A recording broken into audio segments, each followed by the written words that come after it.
what makes Trouble unique and different from the other heavy metal bands? Bruce?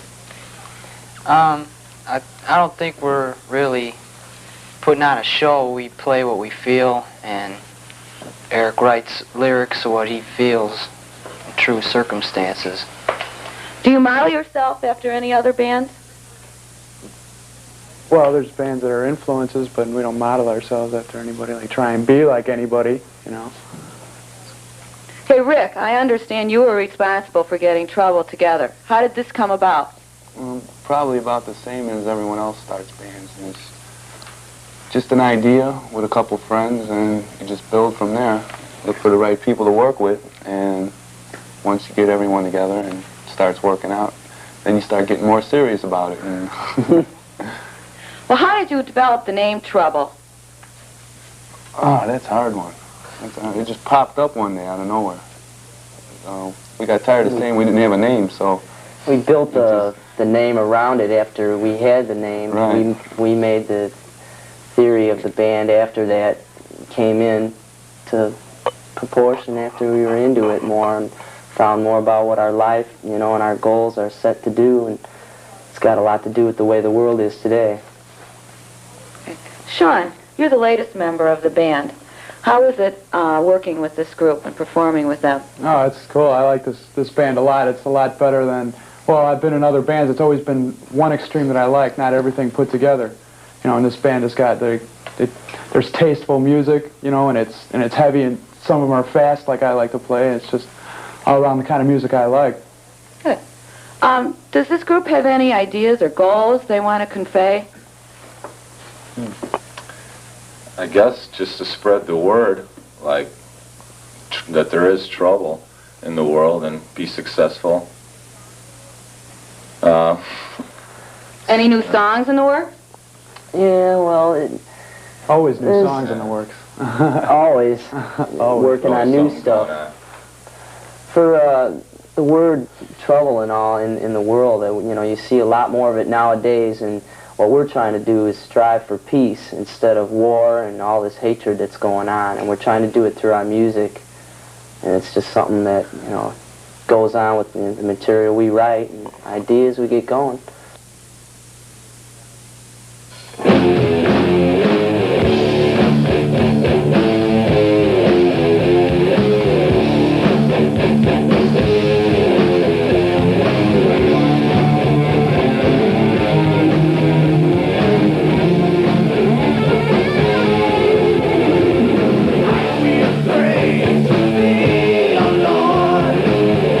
I will sing praise till I live.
disco and punk still in demand, what does the future hold for heavy metal bands like yourself?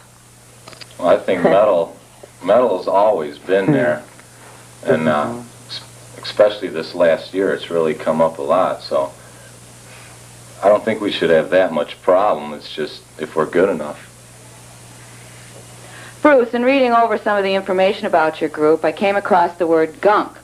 Referred in your book. Could you please, in layman's term, tell us what gunk is? Well, it's a word that we made up. It's more or less the sound effect of our guitar sound when it's crunching. Gunk, gunk, gunk. There is a lot of that. What do you think your best number is? I'd have to say The Skull. It's a song that isn't on our album, but it's a song we just wrote recently and one that the whole band wrote together. It'll be coming out later. Anybody else have any other ones they think are best? Everybody pretty much agrees on that one. I like that one a lot. Good. Okay, Jeff, the rhythm man here. Tell us about yourself. Hi there. Well, I started originally in music when I was real young and started playing trumpet and then piano before school band, and then grew up through band, and all of a sudden I developed more of a love for drums than trumpet or piano or anything, and from there I just got my first snare drum through H&A green stamps, and my parents gave it to me. From there I built up a drum set, kept playing trumpet because the band director wouldn't let me quit, and just from there. So what do you have that other drummers don't have? Well, it's hard to say. Got a lot of support from my parents. I'm not saying that all drummers don't have support, but I think that's got to be the best thing. I got a good roadie. I got a lot of help, which helps a lot during, frustrating times when you're trying to get stuff moved and trying to get things going. It's, your job's to play the drums and get a lot more support. It helps. So where do you guys practice and how often? Practice in Chicago, and usually around 4 nights a week. Where exactly? I'm not going to say that. Yeah, there's too many weirdos in this town. Well, how do you mix everyday living and working with your practicing and your performing? Well, that's been a part of, my life since for a long time. Always practice, always works in, Yeah, I think we've all always done it. We're just used to it now. You don't really have to make time. There's always time for the things that are fun. Yeah. Always. Well, on a more philosophical note, if you had to sum up trouble in one word, how would you do it? I'd say that we're real.